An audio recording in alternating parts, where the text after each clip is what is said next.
Bienvenidos a un nuevo vídeo lleno de misterio y oscuridad. Hoy les traemos 4 aterradoras historias de exorcismos que desafiarán tu fe y te harán cuestionar lo que existe más allá de lo que podemos ver. Desde antiguas ruinas malditas hasta iglesias abandonadas donde el mal nunca duerme, acompáñanos en este viaje a través de lo paranormal. Prepara tus nervios, porque estas historias te llevarán al límite, y quizás, después de escucharlas, ya no vuelvas a dormir tranquilo. ¿Estás listo? Comencemos. Y no olvides suscribirte y darle like si te gustan los relatos de terror.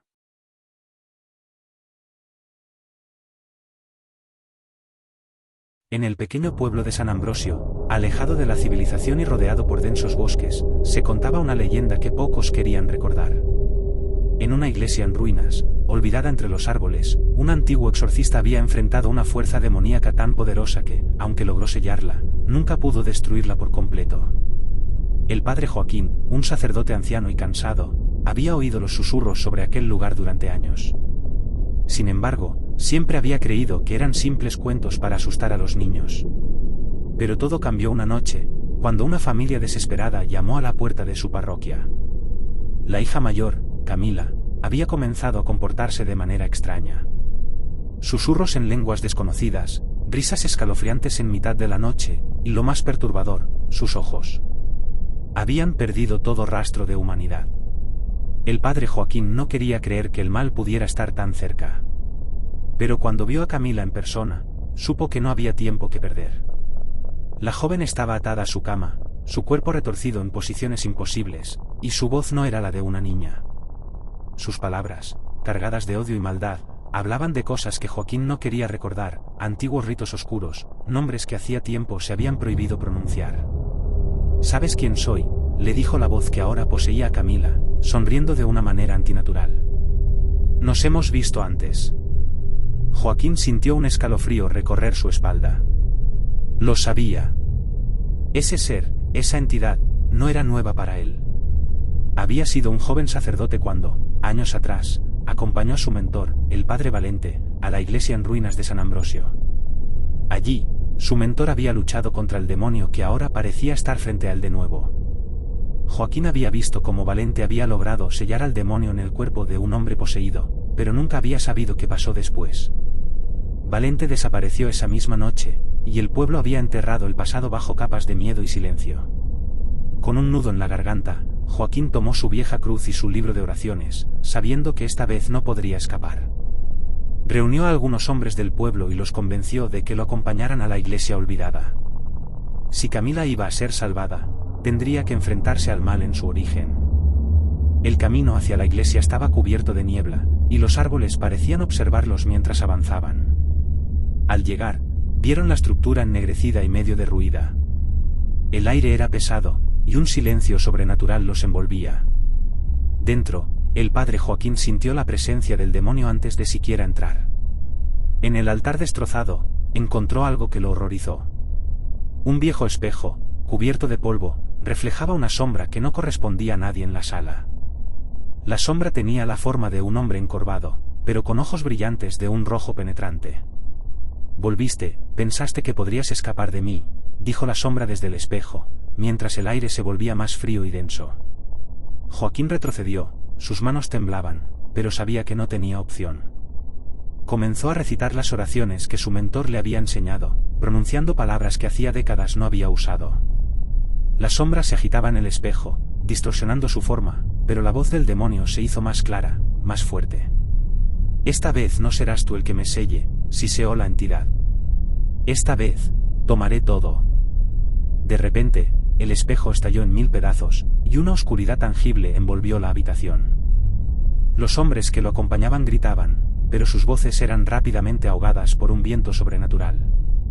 La oscuridad comenzó a tomar forma, extendiéndose como una marea negra que intentaba atrapar a Joaquín. En ese momento, el padre entendió lo que había sucedido años atrás. Su mentor no había vencido al demonio, solo lo había atrapado temporalmente, dejando el sello incompleto. Y ahora, esa oscuridad estaba hambrienta, lista para consumirlo.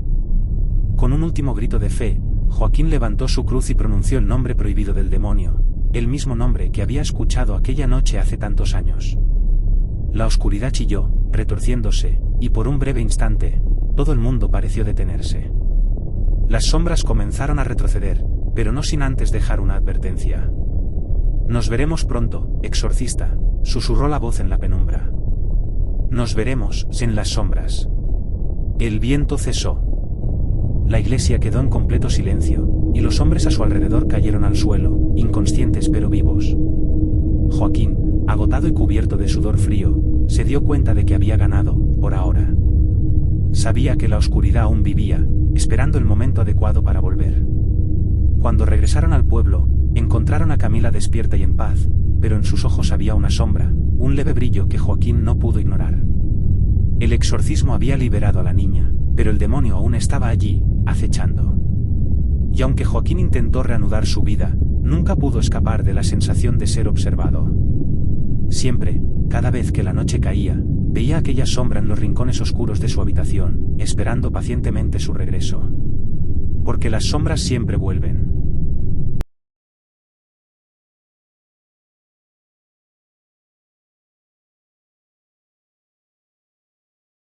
En el año 1968, en una ciudad remota de Chile, existía una casa en la periferia que la gente evitaba a toda costa. La Casa Parra. Durante años, sus puertas y ventanas habían permanecido selladas, y la vegetación del jardín crecía de manera salvaje, como si la propia naturaleza intentara cubrirla. Se rumoreaba que algo oscuro había ocurrido allí, algo que nadie quería recordar. Nadie hablaba en voz alta de lo que sucedió con la familia Parra, pero las historias de gritos en la noche y la desaparición de los dueños circulaban entre susurros. El padre Manuel, un sacerdote joven y con una fe inquebrantable, llegó a la ciudad buscando una parroquia tranquila.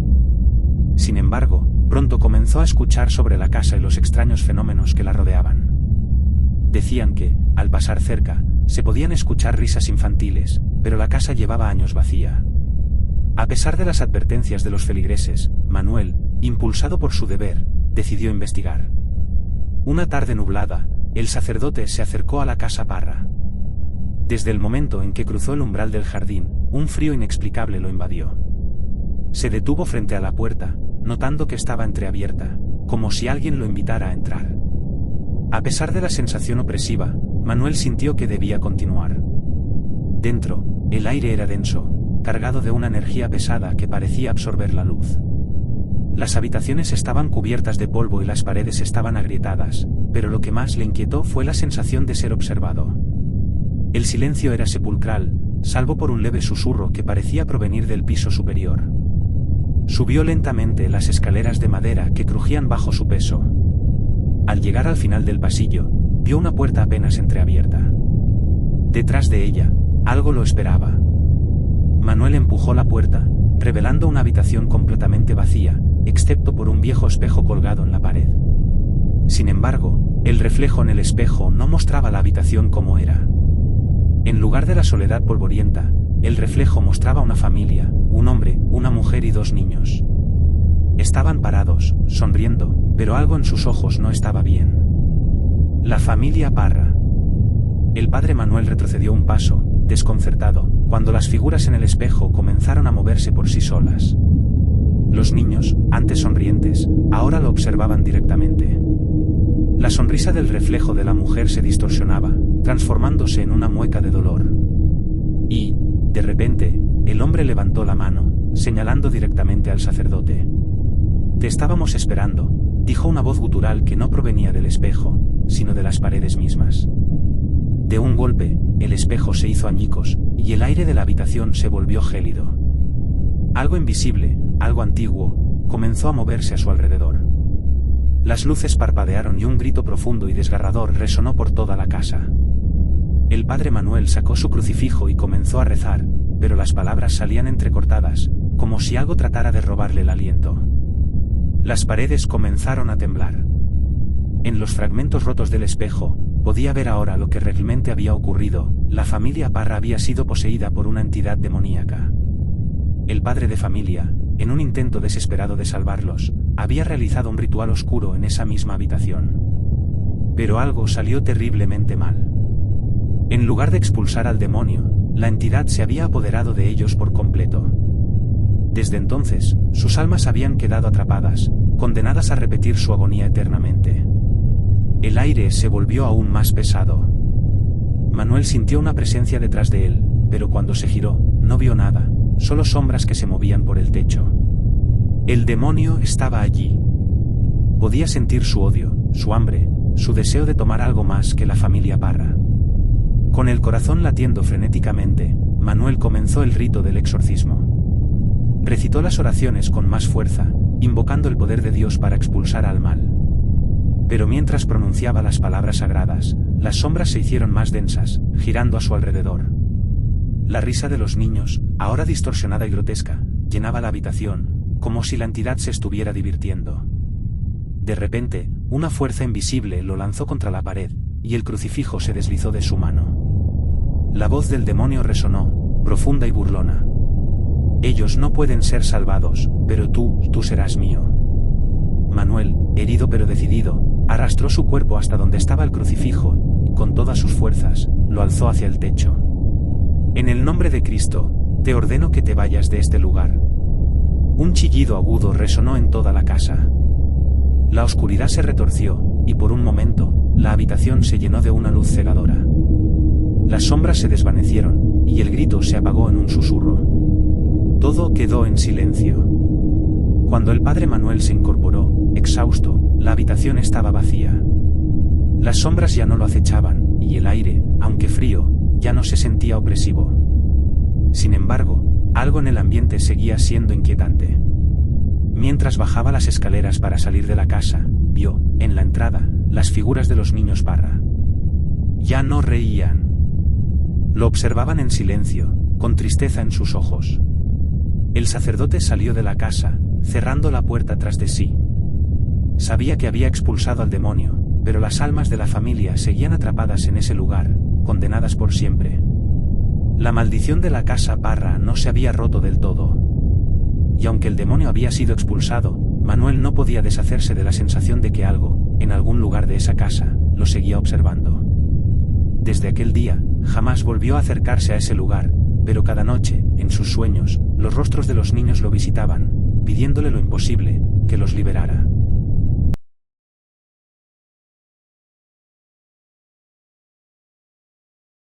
En el pequeño pueblo de Monteverde, en el sur de Italia, las ruinas de una abadía medieval se alzaban como un recordatorio silencioso de un pasado oscuro. Los aldeanos evitaban acercarse a aquel lugar maldito, envuelto en leyendas de monjes poseídos y exorcismos fallidos. Durante siglos, la abadía había sido el escenario de eventos tan horribles que incluso los más valientes preferían no hablar de ellos. El padre Ángelo, un joven sacerdote con una fe inquebrantable, fue asignado a Monteverde por la iglesia tras escuchar los rumores de que algo maligno volvía a manifestarse en el lugar. Aunque al principio pensó que se trataba de simples supersticiones locales, comenzó a dudar cuando, al llegar al pueblo, observó el miedo palpable en los ojos de sus habitantes. Los relatos de luces extrañas en la abadía, de gritos en la noche y de personas desaparecidas lo inquietaron más de lo que estaba dispuesto a admitir. El sacerdote decidió que debía investigar por su cuenta. Armado con su cruz y su libro de oraciones, se dirigió a la abadía una tarde nublada, mientras el sol se escondía tras montañas grises y el viento soplaba gélido. Conforme se acercaba, el ambiente cambió drásticamente. El aire se volvió más pesado, casi irrespirable, y un silencio antinatural lo envolvió. Las ruinas, desmoronadas y cubiertas de musgo, parecían vigilarlo desde lo alto de la colina, como un monstruo dormido que solo esperaba el momento adecuado para despertar. Al cruzar la entrada, sintió una sensación opresiva en el pecho, como si algo lo estuviera observando. Dentro, los muros derruidos estaban cubiertos de inscripciones en latín, muchas de ellas ya ilegibles, pero aún más perturbador era el enorme altar en el centro del antiguo santuario. El suelo estaba marcado con símbolos oscuros, y el ambiente se sentía impregnado de una energía antigua y malévola. Algo terrible había sucedido en ese lugar, y el eco de ese mal seguía flotando en el aire. Ángelo comenzó a recitar oraciones en voz baja, esperando encontrar consuelo en su fe, pero el lugar parecía absorber las palabras, robándoles todo poder. Conforme avanzaba hacia el altar, la temperatura descendió de manera brusca. Las sombras en las esquinas parecían moverse, alargándose y contrayéndose, como si estuvieran vivas. En lo profundo de las ruinas, sintió una presencia. Era una sensación inconfundible, como si algo lo acechara desde el abismo. Las leyendas hablaban de un demonio que había sido convocado por los monjes siglos atrás. La entidad, demasiado poderosa para ser controlada, había poseído a uno de los hermanos, y el intento desesperado de exorcizarlo terminó en una masacre. Los monjes murieron en el proceso, y el demonio había quedado atrapado en el lugar, alimentándose de la desesperación de las almas que perecieron en la abadía. De repente, un sonido sordo resonó a su alrededor, como si algo pesado se moviera en las profundidades de la tierra. Las paredes comenzaron a vibrar levemente, y una fuerza invisible empujó a Ángelo hacia el suelo. El sacerdote, aturdido, intentó levantarse, pero sentía como si cientos de manos invisibles lo mantuvieran en el suelo, aplastándolo con una fuerza que no podía ver, pero que era tangible. Mientras luchaba por ponerse de pie, la oscuridad comenzó a tomar forma a su alrededor. No eran simplemente sombras, sino figuras espectrales que emergían de las paredes y el suelo, sus cuerpos deformados y alargados, sus rostros sin rasgos definidos, pero cargados de una malicia indescriptible. Ángelo sintió el peso de su mirada, fría e insensible, como si estuvieran a punto de devorarlo. La presión en su pecho aumentó, y el aire se volvió irrespirable. Cada vez que intentaba recitar una oración, su voz se apagaba, como si la misma abadía estuviera absorbiendo sus palabras antes de que pudieran tomar fuerza. Las figuras espectrales comenzaron a acercarse lentamente, rodeándolo, y sus movimientos parecían seguir un patrón, un ritual antiguo que él no podía comprender. Desesperado, Ángelo levantó su cruz con ambas manos, pero la oscuridad pareció intensificarse, envolviéndolo por completo. No sentía miedo, sino una profunda resignación, como si el destino de todos los que se enfrentaban a ese lugar fuera inevitable. Las sombras lo rodearon, susurros en un idioma desconocido llenaban el aire, palabras que perforaban su mente y lo confundían. En un acto desesperado, Ángelo comenzó a recitar en latín las palabras del exorcismo que había aprendido de memoria. Al principio, no sintió ningún cambio, pero poco a poco, el aire comenzó a moverse, como si algo en las profundidades de la abadía respondiera. Las figuras espectrales retrocedieron momentáneamente, y la presión en su cuerpo se alivió lo suficiente como para que pudiera incorporarse. La temperatura descendió aún más, y un viento antinatural comenzó a soplar dentro de las ruinas. Las sombras se retorcían con furia, y los gritos de los monjes que habían muerto siglos atrás llenaban el aire. Ángelo no dejó de rezar, invocando el poder de Dios para enfrentarse a la entidad. Sentía que la lucha no era solo física, sino espiritual. El mal que habitaba en ese lugar era antiguo y estaba hambriento. Finalmente, la figura más grande emergió de entre las sombras. Era alta y esquelética, sus ojos brillaban con una luz infernal y su presencia hacía que el aire se volviera aún más frío. El demonio había mostrado su verdadera forma, una mezcla de odio puro y sufrimiento eterno. El padre Ángelo, temblando pero decidido, levantó la cruz una vez más y la sostuvo frente a él. La luz de la luna se filtró a través de las ruinas y golpeó la cruz, creando un destello repentino. El demonio retrocedió, sus gritos resonaban en toda la abadía, pero no era una victoria definitiva. Ángelo podía sentir que, aunque había logrado expulsarlo temporalmente, la entidad seguía presente, escondida en los rincones más oscuros del lugar. Cuando todo quedó en silencio, el sacerdote cayó al suelo, agotado. Sabía que la abadía no estaba liberada por completo. El demonio aún acechaba, esperando a que alguien más lo desafiara, esperando el momento adecuado para regresar. Mientras se alejaba de las ruinas, sintió una extraña certeza. La batalla no había terminado. Aquel lugar seguía siendo una puerta hacia algo mucho más oscuro, y el mal que allí habitaba no descansaría hasta encontrar la forma de salir de nuevo al mundo. El eco de los susurros de los monjes, atrapados en su propia condena, lo persiguió hasta el final del camino.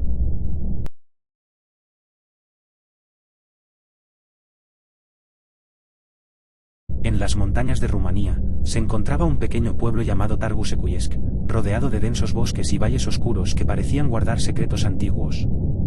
En las afueras del pueblo, sobre una colina que dominaba el paisaje, se levantaba la iglesia de San Mijaíl, un edificio gótico que había resistido siglos de guerras y desastres naturales. Sin embargo, en las últimas décadas, la iglesia había caído en el olvido, envuelta en una sombra siniestra que espantaba a cualquiera que se atreviera a acercarse. El padre Gabriel, un sacerdote veterano de la Iglesia Ortodoxa, había sido llamado a ese lugar por órdenes del obispo.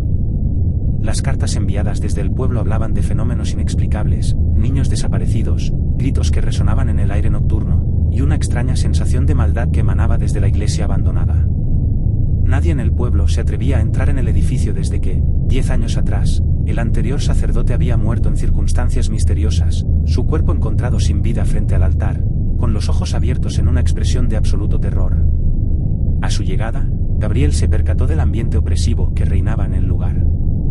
Los aldeanos lo miraban con desconfianza, temerosos de hablar de lo que sucedía en la iglesia. Había algo en sus miradas que le indicó que sabían más de lo que estaban dispuestos a compartir. Aún así, se armó de valor y decidió ir solo hasta el edificio maldito.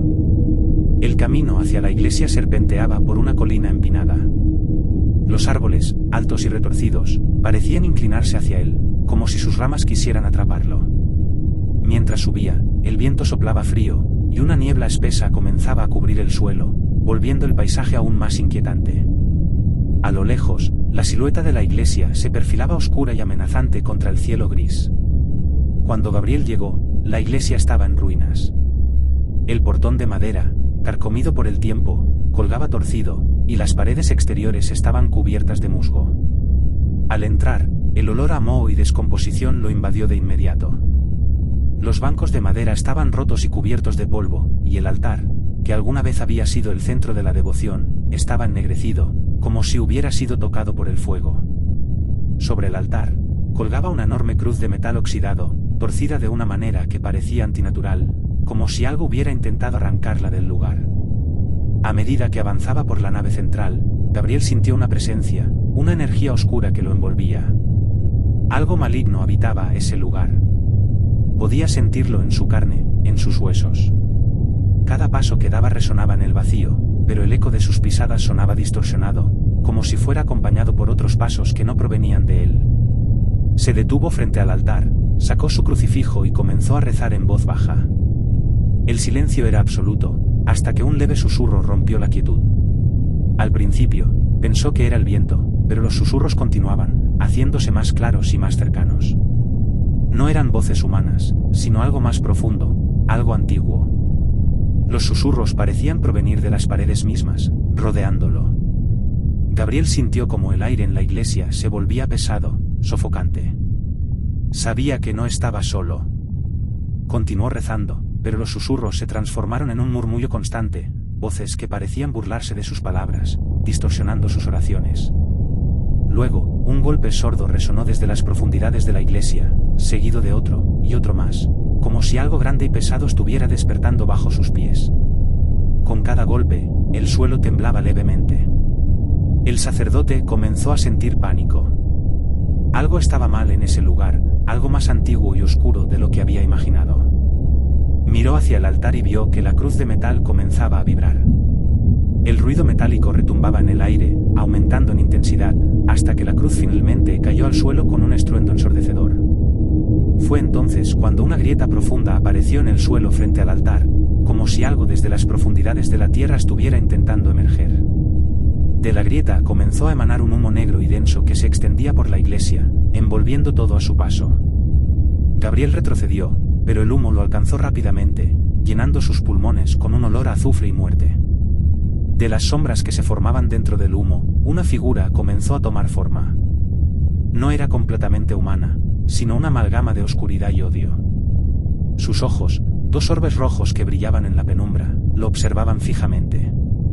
La figura se movía de manera antinatural, como si no perteneciera a este mundo.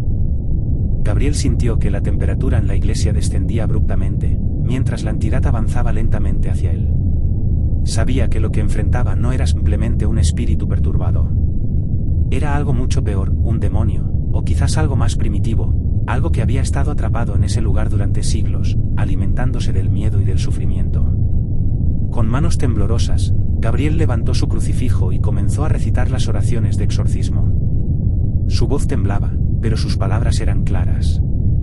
El ser oscuro no se detuvo. El humo alrededor de él parecía cobrar vida, serpenteando hacia el sacerdote, envolviendo su cuerpo en una bruma gélida que entumecía sus miembros. Las oraciones de Gabriel se hicieron más intensas, pero el demonio seguía acercándose, cada vez más, hasta que el sacerdote pudo sentir su aliento frío en su rostro. Su piel se erizó y su cuerpo se tensó como si una mano invisible intentara aplastarlo. A pesar de la oscuridad que lo envolvía, Gabriel no dejó de recitar. Repetía las palabras del exorcismo una y otra vez, hasta que su voz fue casi un grito. La figura demoníaca, ahora a solo un paso de él, se detuvo por un breve instante, y en ese momento, el humo comenzó a disiparse. El demonio, como si fuera empujado por una fuerza invisible, retrocedió lentamente hacia la grieta de la que había salido. Con un último rugido gutural, la entidad fue arrastrada de vuelta a las profundidades de la tierra. La grieta en el suelo se cerró con un crujido ensordecedor, y el humo desapareció en el aire, dejando la iglesia sumida en un silencio absoluto. Gabriel cayó de rodillas, agotado y temblando. Sabía que el mal no había sido destruido por completo, solo contenido temporalmente. Las cicatrices que ese lugar albergaba eran profundas, y el demonio seguiría acechando en las sombras, esperando el momento oportuno para regresar. Mientras descendía la colina hacia el pueblo, el viento soplaba frío y un leve murmullo parecía acompañarlo, como un eco distante de lo que acababa de enfrentar. El mal siempre regresaba, y sabía que aquella colina seguiría siendo un lugar maldito.